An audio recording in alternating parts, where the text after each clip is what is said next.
और खबरों की शुरुआत करेंगे इस वक्त की बड़ी खबर के साथ जो कि आ रही है जम्मू कश्मीर से। जम्मू कश्मीर सरकार ने 3 सरकारी कर्मचारियों को बर्खास्त किया है। आतंकी संबंधों के आरोप में इन 3 सरकारी कर्मचारियों को बर्खास्त किया गया है। इनके नाम है मंजूर अहमद, सैयद सलीम अंद्राबी और मोहम्मद आरिफ शेख। इनको बर्खास्त किया गया है। तो 3 सरकारी कर्मचारियों को जम्मू कश्मीर सरकार ने बर्खास्त किया है। आतंकी संबंधों के आरोप में इन्हें बर्खास्त किया गया है। सीधे रुख करेंगे senior editor news 18 Jammu Kashmir Ladakh Himachal Tejin Singh Sodhi ji का। तेजिन जी, आपसे जानना चाहेंगे, नकेल कसने की पूरी तैयारी की जा रही है, इस तरह की किसी भी हरकत को बर्दाश्त नहीं किया जाएगा। आतंकी संबंधों के आरोप में अब इन 3 सरकारी कर्मचारियों को बर्खास्त किया गया है। तफसीलात चाहेंगे सर? देखिए हिना, अगर आपको याद होगा जम्मू कश्मीर के जो उप राज्यपाल हैं मनोज सिन्हा, उन्होंने एक स्टेटमेंट दी थी कुछ देर पहले। ये कहा था कि सिर्फ आतंकियों को मारना ही काफी नहीं है, लेकिन जो पूरा इकोसिस्टम है व्हाइट कॉलर आतंकियों का, जो सरकारी डिपार्टमेंट्स में रह के सरकार से तनख्वाहें लेकर आतंकियों की मदद कर रहे हैं और आतंकी गतिविधियों को अंजाम दे रहे हैं, उन्हें आइडेंटिफाई करना और उन्हें सिस्टम से बाहर करना, ये जो है ये भी एक प्रायोरिटी है जम्मू कश्मीर प्रशासन की। पहले भी कई ऐसे मुलाजिम हैं जिन्हें तय किया गया है। आज जो जम्मू कश्मीर प्रशासन ने एक बड़ा कदम उठाया है, उसमें 3 ऐसे लोग सरकारी मुलाजिम जिनके आतंकियों के साथ संबंध थे या वो खुद आतंकी गतिविधियों में मुलव्विस थे, उन्हें आइडेंटिफाई करके उन्हें जो है नौकरी से निकाल दिया गया है। इन लोगों की जो पहचान है वो मंजूर अहमद इतू शूपिया का रहने वाला है। ये एक जूनियर इंजीनियर के तहत प्राइम मिनिस्टर ग्रामीण सड़क योजना बांडीपुरा में कार्यरत है। ये जो मंजूर है ये हार्डकोर जमाते इस्लामी सपोर्टर है और जो इन्वेस्टिगेशन है उसमें ये सामने आया है कि ये हिजबुल मुजाहिदीन टेरर ऑर्गेनाइजेशन के साथ जुड़ा हुआ है। ये कई स्ट्रीट प्रोटेस्ट जो जम्मू कश्मीर में जो कश्मीर घाटी में प्रोटेस्ट होते थे, उन्हें बढ़ावा देने के लिए, उन्हें प्रोटेस्ट में पथराव करने के लिए लोगों को मोटिवेट करता था, रेडिकलाइज करता था और खुद भी इन प्रोटेस्ट में हिस्सा लेता था। ये इसके पास कई तरह के जो दस्तावेज हैं वो भी मिले हैं और इसने खुद कई आतंकियों का जो नमाज जनाजा होता था उसमें हिस्सा लिया है। वहां पर जो है लोगों को भारत विरोधी गतिविधियों में मुलव्विस होने के लिए संबोधित किया। तो इसके जो इन्वेस्टिगेशन में मंजूर के पूरे लिंक जो हैं आतंकी संगठनों के साथ साबित हुए। उसके बाद जम्मू कश्मीर प्रशासन ने इसे आज सरकारी नौकरी से सैक कर दिया है। दूसरा जो सरकारी मुलाजिम है जिसे आइडेंटिफाई करके सैक किया है जम्मू कश्मीर प्रशासन ने, उसका नाम सईद सलीम अंद्राबी है। ये ऑर्डरली है सोशल वेलफेयर डिपार्टमेंट कुपवाड़ा में। ये 2015 में अपॉइंट किया गया था। इसके 2 जो रिश्तेदार हैं मोहम्मद यूसुफ गिलानी और मोहम्मद कासिम गिलानी, ये अभी पाकिस्तान में है और लश्कर तोयबा टेरर आउटफिट के दोनों जो हैं कमांडर हैं।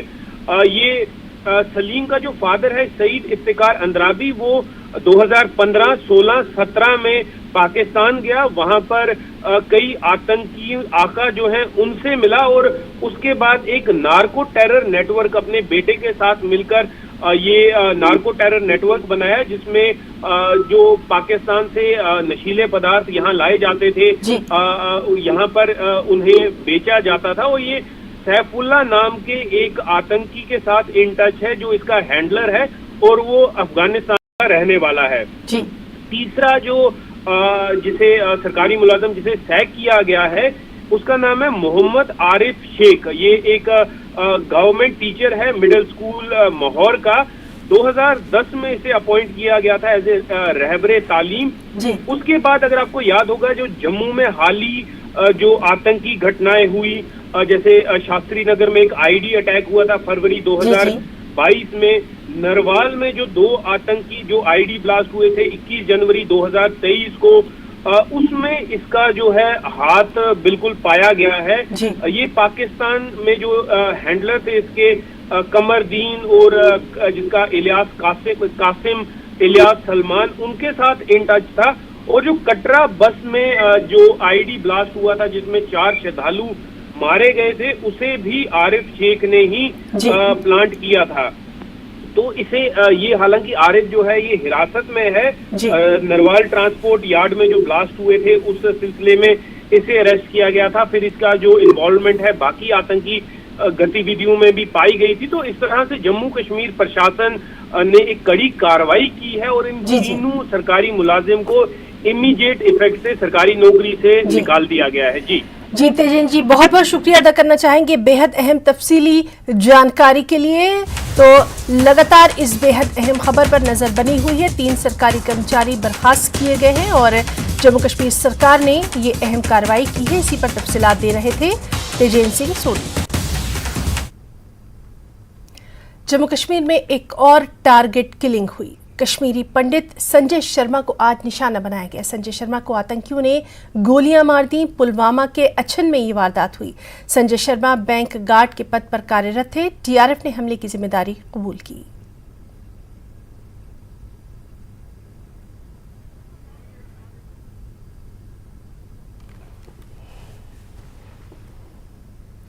और चलिए सीधे रुख करेंगे इस वक्त क्या कुछ वहां पर हालात हैं, क्या कुछ रिएक्शन सामने आ रहे हैं। इसी की जानकारी देने के लिए हमारे साथ मौजूद है हमारे 2 साथी। बिलाल लगातार हमारे साथ मौजूद हैं, पुलवामा से हैं बिलाल, और ईशान वानी भी लगातार हमारे साथ मौजूद हैं। ईशान, पहले आपका रुख करना चाहेंगे, आपसे इस वक्त की अपडेट चाहेंगे।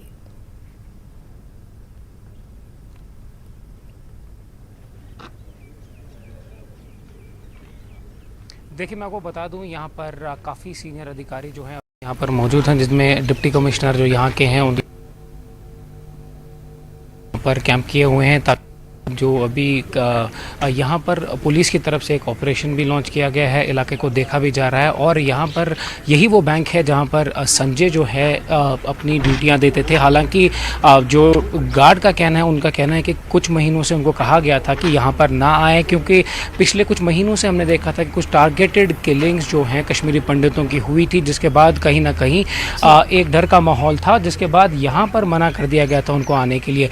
बताया ये जा रहा है सूत्रों के हवाले से, जो आप ये जगह देख पा रहे हैं, यहाँ से जो मिलिटेंट आए और पीछे से उन्होंने उन पर गोलीबारी करके यहाँ से निकल गए। तो पुलिस इस इलाके को फिलहाल तो घेरे में लिए हुए है और यहाँ पर देख रही है कि क्या रूट उन्होंने अपनाया और कैसे वो यहाँ पर आए।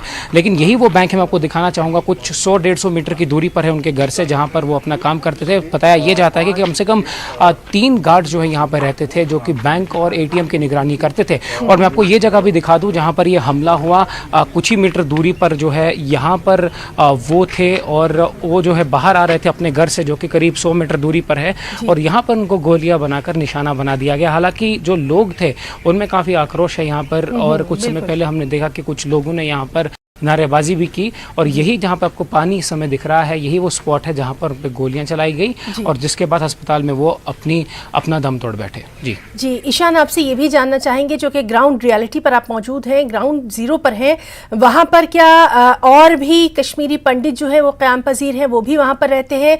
अगर वो लोग वहाँ पर हैं तो इस वक्त उनमें क्या कुछ उनका रिएक्शन सामने आ रहा है, किस तरह की वो बात कर रहे हैं अपनी सिक्योरिटी को लेकर?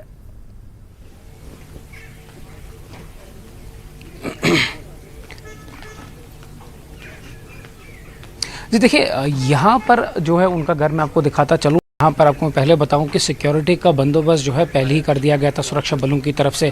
वहाँ पर एक गार्ड पोस्ट भी बनाया गया था जहाँ पर जम्मू कश्मीर पुलिस के गार्ड जो है तैनात थे। लेकिन ये वाक़ा उनके घर पे पेश नहीं आया, और बल्कि उनके घर से करीब 100 मीटर दूरी पर उनको निशाना बनाया गया। इससे कहीं ना कहीं जो कश्मीरी पंडित वादी में रहते हैं और वो यहाँ पर अपना गुजर बसर करते हैं, जो 90 की दिहाई में कश्मीर छोड़ के नहीं गए, उनमें कहीं ना कहीं डर और खौफ का माहौल ज़रूर है। आपको बताता चलूँ कि जब पिछली बार टारगेटेड हुई तो काफ़ी सारे कश्मीरी पंडित सड़कों पे आए, प्रदर्शन किए और सरकार को निशाना बनाते हुए लगातार ये डिमांड कर रहे हैं कि उनको जम्मू रिलोकेट किया जाए। सरकार ने उनकी डिमांड्स नहीं सुनी, लेकिन अब ये जो फ्रेश किलिंग हुई है इसकी वजह से कहीं ना कहीं फिर एक बार एक ट्रिगर पॉइंट क्रिएट होगा, जिसमें सरकार को फिर से अहम मामले पर नजर बनी रहेगी। हमारे साथी बिलाल भी मौजूद हैं। बिलाल, आप इस वक्त कहां पर मौजूद हैं, वहां की तस्वीर बताइए। देखिए हिना, हम इस वक्त जो अच्छन जो है मेन मार्केट है यहाँ पर है और सिक्योरिटी के कड़े इंतजाम यहाँ किए गए हैं। तो अगर यहाँ पर देखा जाए जो मुकामी मुसलमान है वो घरों से बाहर आए हैं और इस जो ये वाक़ा पेश आया इसके खिलाफ जो उन्होंने एहतिजाज किया और मजम्मत की है। हमने पहली ये देखा है कि अगर कश्मीर में जो टारगेट किलिंग होती थी उसमें आज पहली बार जो मुकामी मुसलमान है वो सामने आ गए और इस वाक़े के खिलाफ मजम्मत ही नहीं बल्कि एहतिजाज किया है। तो अगर हम अच्छन की बात करें, यहाँ पर अच्छन में अगर देखा जाए तो आज पूरा जो अच्छन का जो मार्केट है ये बंद है, एहतिजाज पर है और पूरी जो इलाका जो है ये सरापा एहतिजाज है। इस वाक़े की जितनी चाहे मजम्मत कर रहे हैं और एहतिजाज भी हो रहा है। तो इस वक्त जो मुकामी मुसलमान है ये लास्ट राइट्स जो है संजय कुमार की उसमें भी जुड़ी हुई है। ताहम उसका जो एक भाई है वो जम्मू कश्मीर पुलिस तैनात उधमपुर में है तो उसका यहाँ पर इंतजार किया जा रहा है। तो उसके बाद जो लास्ट राइट्स की जो तैयारियां हैं वो की जाएगी और उसके बाद ही जो लास्ट राइट है वो अमल में लाई जाएगी। इस वक्त जो मुकामी मुसलमान है वो डहरस बंधा रहे हैं, जो मुतासिर फैमिली है, जो इनकी फैमिलीज है विक्टिम, तो इनके साथ जो मुकामी जो हमने देखा कि जो खवातीन है मुकामी मुसलमान खवातीन वो उस डहरस बंधा रही है। तो ये देखा जा रहा है कि जो मुकामी लोग हैं उनमें काफी बिलाल, उनकी फैमिली में कौन कौन था इसकी जानकारी चाहेंगे?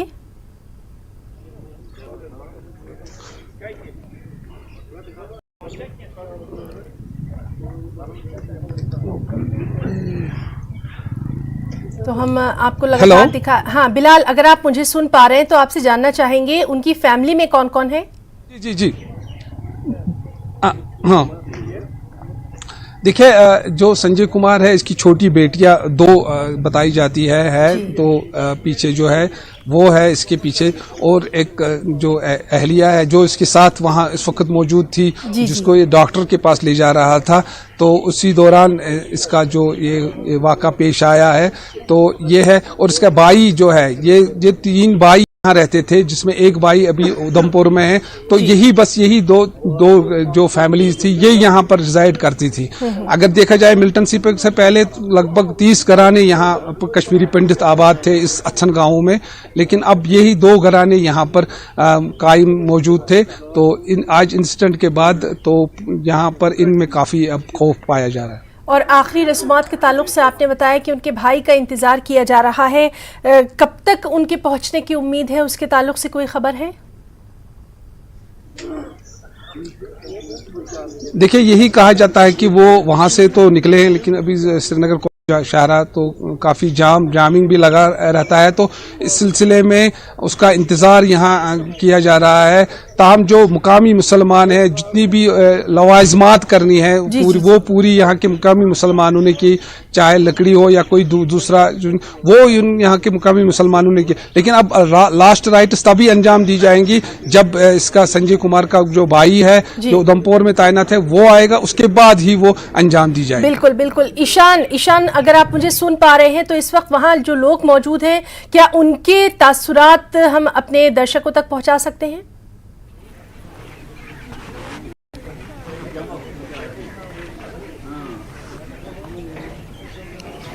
देखिए फ़िलहाल तो ये अभी इस इंतज़ाम में बिज़ी हैं और अब ये जो लोग यहाँ पर आए हैं वो अभी इनसे ताज़ियत कर रहे हैं क्योंकि अचानक से जब ये वाक़ा पेश आया ना केवल गांव के लिए ये खबर को समझना बहुत मुश्किल है क्योंकि अभी कुछ समय पहले ही ये ज़िंदा थे और कुछ समय बाद जब ये अपने घर से निकले तो गोलियों की एक गरज हुई और जिसके बाद जो फैमिलीज़ थी उनके लिए ये काफ़ी सदमे की बात है।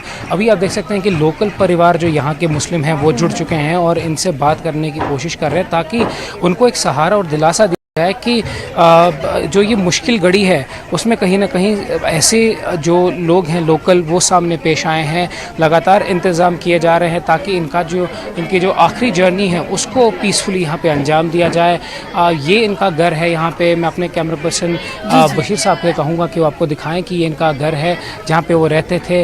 हालांकि काफ़ी मकामी लोग जो है यहाँ पर जुड़ चुके हैं इंतज़ामों के साथ क्योंकि यहाँ पे ज़्यादा कश्मीरी पंडित फ़िलहाल नहीं रहते तो लोकलों पे एक जिम्मेवारी नेचुरली आयद होती है कि वो यहाँ पर आकर ऐसे इंतज़ाम करें ताकि इनको जो है कहीं ना कहीं दिलासा दिया जाए। और अभी फ़िलहाल तो ये पूरा गांव ऐसा लग रहा है सदमे में है और इस खबर को अभी भी कुछ लोग जो है समझ नहीं पाए हैं। बिल्कुल ईशान, और लगातार इस बेहद अहम खबर पर तमाम तर तफसीलात हम अपने नाज़रीन तक पहुंचाते रहेंगे। अपने दोनों साथियों का, ईशान वानी और बिलाल खान, दोनों का बहुत बहुत यहाँ शुक्रिया अदा करना चाहेंगे तमाम तर तफसीलात के लिए। तो लगातार इस बेहद अहम खबर पर हमारी नज़र बनी हुई है। जिस तरह से एक और टारगेट किलिंग का ये वाक़या जो है ये आज पेश आया है, पुलवामा के अछन में ये वारदात हुई है। यहाँ की तस्वीर हमारे साथी आप तक पहुँचा रहे थे। वहीं पूर्व deputy CM doctor Nirmal Singh ने टारगेट किलिंग की कड़ी निंदा की और कहा कि आतंकवादी सिक्योरिटी एहलकारों का मुकाबला नहीं कर पा रहे, इसीलिए सॉफ्ट टारगेट की तलाश में रहते हैं, लेकिन ये किसी सूरत बर्दाश्त नहीं किया जाएगा। आज कश्मीर में जो कायर उग्रवादियों ने संजय शर्मा की हत्या की है, मैं इसका कड़वे शब्दों में भर्त्सना करता हूँ। ये उनकी कायरता का बहुत बड़ा एक जो है उदाहरण है कि वो आज हमारे सुरक्षा बलों के साथ वो लड़ नहीं सकते, भाग रहे हैं और कोई सॉफ्ट टारगेट जो है उसको ढूंढते रहते हैं। आज संजय शर्मा जब अपनी धर्मपत्नी को डॉक्टर के ले जाने के लिए वहाँ पर जो है मार्केट में गया और उसका उन्होंने कायरों ने उसकी हत्या कर दी। ये बताता है कि ये जो जिहाद की बात करते हैं, कश्मीरियों की बात करते हैं, वो कश्मीरियों को ही मार रहे हैं। एक और मासूम मारा गया और ये पाकिस्तान की एक स्ट्रैटेजी है कि जब भी शांति होती है, यहाँ तरक्की तामीर और की बातें चलती हैं, तो उस समय इस प्रकार की हत्या करके सारे अटेंशन को डाइवर्ट करने की उनकी स्ट्रैटेजी है। और वो ये बताते हैं कि नहीं, आज अब अभी हम मौजूद हैं यहाँ पर, लेकिन ये उनकी कायरता है। ये उग्रवाद की जो आखिरी जो उसकी उग्रवादी है, उसकी समाप्ति की तरफ जो है ये सारी बातें हो रही हैं, ये उसका एक बहुत बड़ा उदाहरण है। मैं कश्मीर से लोगों को कहूँगा कि आप एकजुट होके, क्योंकि इनके सामने कोई भी जो है जो इनका विरोध करेगा, जो इनकी सोच के साथ नहीं चलेगा, उसके ये दुश्मन हैं। ये तरक्की और तामीर के दुश्मन हैं, ये भाईचारे के दुश्मन हैं। मैं इन्हीं शब्दों से एक बार फिर इस हत्या की कड़े शब्दों में भर्त्सना करता हूँ, भगवान से प्रार्थना करता हूँ कि संजय शर्मा की आत्मा को शांति दे और उनके परिवार वालों को इस दुख। कश्मीरी पंडित संजय शर्मा को आज निशाना बनाया गया, इस पर लगातार रिएक्शन का सिलसिला जारी है। अशोक परिमू मूल रूप से अछन इलाके के निवासी हैं, अब जम्मू में क़याम पजीर हैं। उन्होंने कहा कि संजय बहुत ही अच्छे व्यक्ति थे, उनके द्वारा सलाह दिए जाने के बाद भी कश्मीर में ही रहना पसंद कर रहे थे। क्या कुछ उन्होंने कहा है, आइए आपको दिखाते हैं। अछन एरिया में संजय शर्मा की आज हत्या की गई। अछन एरिया जहां तकरीबन 27 से 30 फैमिलीज रहती थी, लेकिन संजय की फैमिली जो है, उनके जो फादर हैं या उनके जो चाचे हैं, वो यहाँ पे नहीं आए थे। उन्होंने माइग्रेशन जम्मू की नहीं की थी। अछन से ताल्लुक रखने वाले ही एक कश्मीरी पंडित हमारे साथ हैं इस वक्त, अशोक पारमू जी।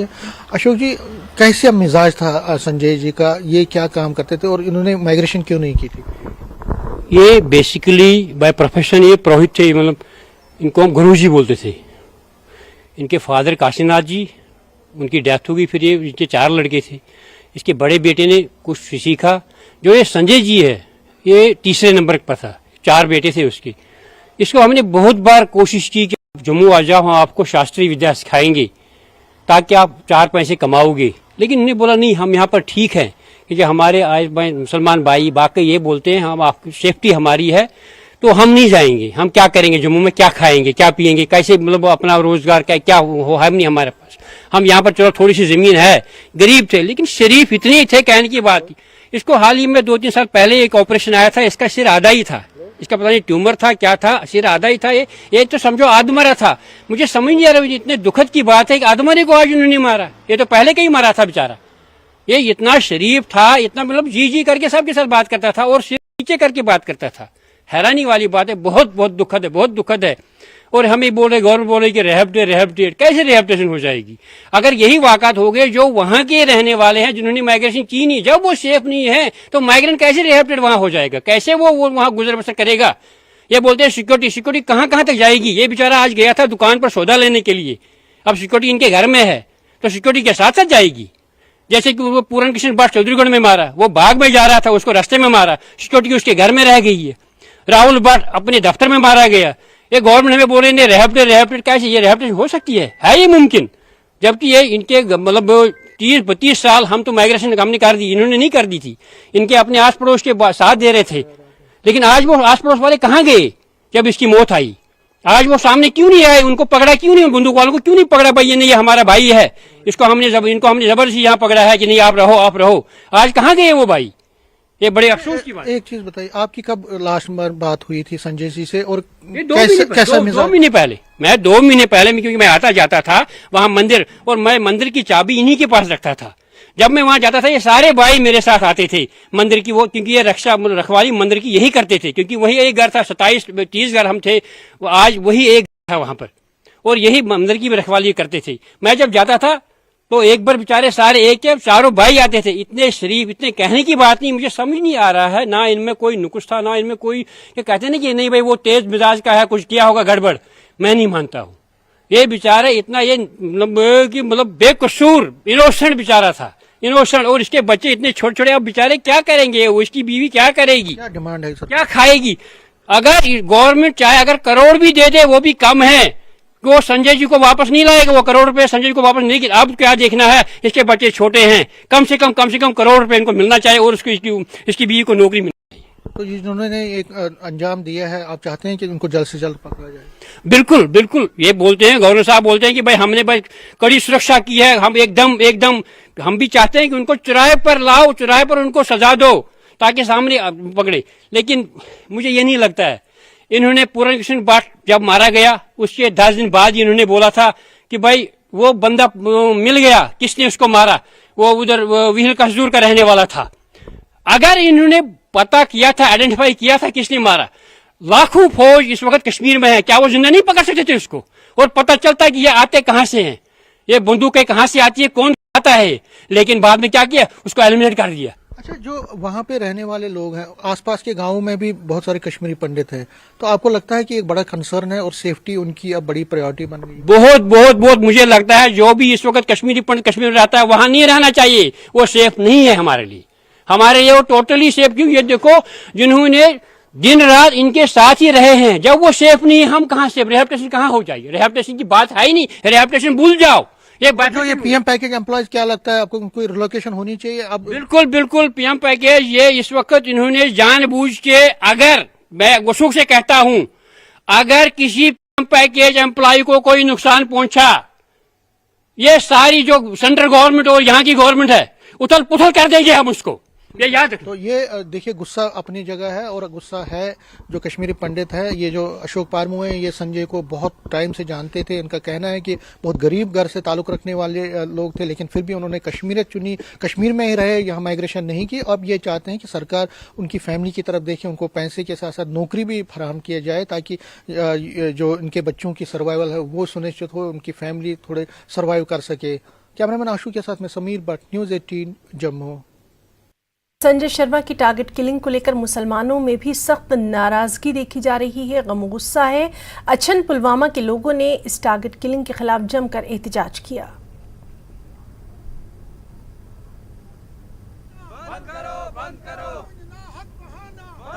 बंद करो, कश्मीरियत को बचा लो, कश्मीरियत को बचा लो, कश्मीरियत को बचा लो, कश्मीरियत को बचा लो, खून मत बहाना, बंद करो, बहाना, बंद करो। ये सर आज लगभग 9:30 सुबह के करीब यहाँ इंसिडेंट हो गया। हमारा भाई था संजय कुमार शर्मा साहब, हमारे साथ वो बचपन से खेले हैं, काफ़ी शरीफुल नफ्स आदमी था। पता नहीं कौन दहशतगर्द आ गया, किस तंजीम का है, उसने यहाँ पर गोलियाँ चलाई और हमारे भाई को शहीद कर डाला। हम इस पूरा गांव इस गम में शरीक है, और जिसने भी ये किया हम उसकी पूरी मजम्मत करते हैं, पूरा गांव इसकी मजम्मत करते हैं। ये हमारे गांव के लिए बदनुमा दाग है। जो हमारा आज तक का भाईचारा था, कश्मीरियत का, मुसलमानों और हिंदू का भाईचारा, गंगा जमुना तहजीब था हमारा, उस पर आज दाग लग गया। हम पूरा गांव मुसलमान जो भी यहाँ पर मौजूद है इस वारदात की काफ़ी आगा सैयद हसन ने संजय शर्मा के कत्ल की सख्त मजम्मत की और कहा कि इंतहाई बदकिस्मती की बात है कि एक और शहरी मारा गया। आगा हसन ने कश्मीर के मकामी लोगों से इन टारगेट किलिंग के खिलाफ आगे आने की अपील की है। दुख आज एक गैर मुस्लिम पंडित भाई का नाहक कत्ल हुआ। नाहक कत्ल